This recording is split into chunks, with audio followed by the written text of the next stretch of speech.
Sir കോടതി കൊണ്ടുപോകണം. കേസും കൂട്ടവും കോടതിയൊക്കെ ആവുമ്പോഴേ എനിക്ക് നീതി കിട്ടും. വരണം സർ.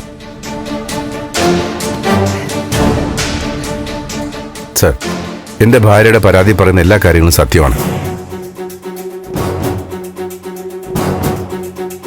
തനൂജയായിട്ട് കാര്യങ്ങൾ മനസ്സിലാക്കി എല്ലാം അവസാനിപ്പിക്കുന്നെങ്കിൽ അവസാനിപ്പിക്കട്ടെ എന്ന് കരുതിയാ ഞാൻ ക്ഷമിച്ചത്.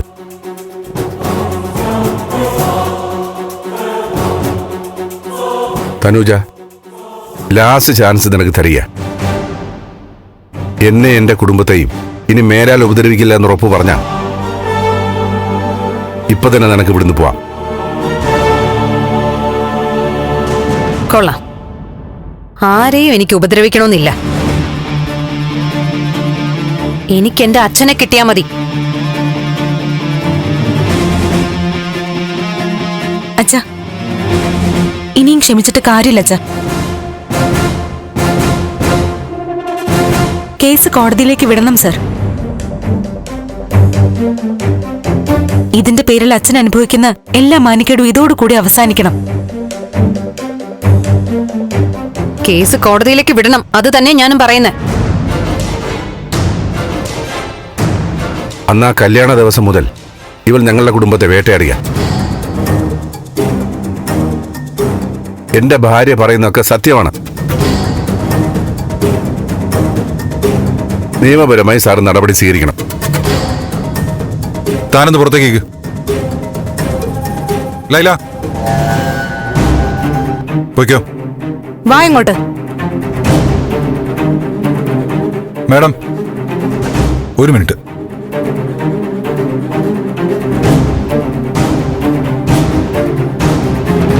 മാഡം കൂടി കേൾക്കാനാണ് ഞാൻ ഈ പറയുന്നത്. എന്റെ അഭിപ്രായത്തിൽ കേസ് കോടതിയിൽ വിടാതിരിക്കുന്നതാണ് നല്ലത്. അവളെ വെറുതെ വിട്ടാൽ ഇനിയും അവൾ ഈ ഭീഷണി ആവർത്തിക്കില്ലേ സർ? സാർ, ഇത് വലിയ നാണക്കേടുണ്ടാക്കുന്ന കേസാ. സാർ ഒന്നുകൂടി. പ്രഭയുടെ തീരുമാനം എന്താണോ അതിനൊപ്പം ഞാനും നിൽക്കുന്നു. എന്നാ ഒരു കാര്യം ചെയ്യാം, അവളിവിടെ ഇരിക്കട്ടെ. അവളുടെ മനസ്സ് മാറുമെന്ന് ഞാൻ നോക്കട്ടെ.